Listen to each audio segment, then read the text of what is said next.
ঋষি, আমি কিছু জিজ্ঞাসা করছি, উত্তর দাও। আমি বলছি ও কিছু বলবে না।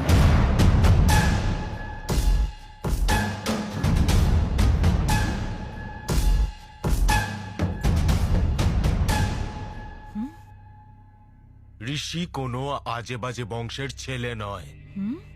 ও আমাদের দেবতা জনার্দন বাবুর ছেলে।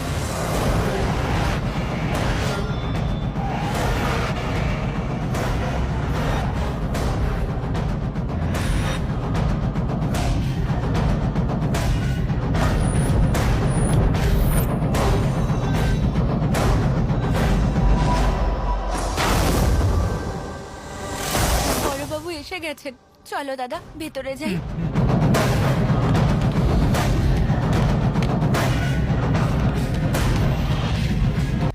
যদি পুলিশ স্টেশনে তালা দিয়ে দেন আমাদের চাকরি চলে যাবে। কমিশনার, আপনি জানতে চান এই লোকটা কি করেছে?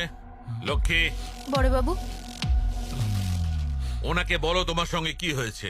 স্যার ইনি আমার বড় দাদা, ইনি বোবা। কিছু লোক জোর জুলুম করে আমাদের সব জমি কেড়ে নিচ্ছিল। যখন আমরা সাহায্যের জন্য থানায় ইনার কাছে এলাম, উনি বললেন আমাদের সাহায্য তখনই করবেন যদি আমি উনার সাথে একটা রাত্রি থাকি। স্যার, এ তো আপনার ভাইপো, তাই না? তাতে কি হয়েছে? এই জয়রাম, হ্যাঁ দাদা। তোমার ছেলে অন্যায় করেছে, এরকম গদ্দারকে কি ছেড়ে দেওয়া উচিত? একেবারেই ছাড়া ঠিক হবে না। শুনলেন তো কমিশনার, এ আমার নিজের লোক হোক বা বাইরে যে কোনো লোক হোক, অপরাধ যে করবে তার শাস্তি পাওয়াই উচিত। বৌদি, জয়রাম, শক্তি এরকম করলো কেন? আমার সন্তান ভাগ্যটাই খারাপ।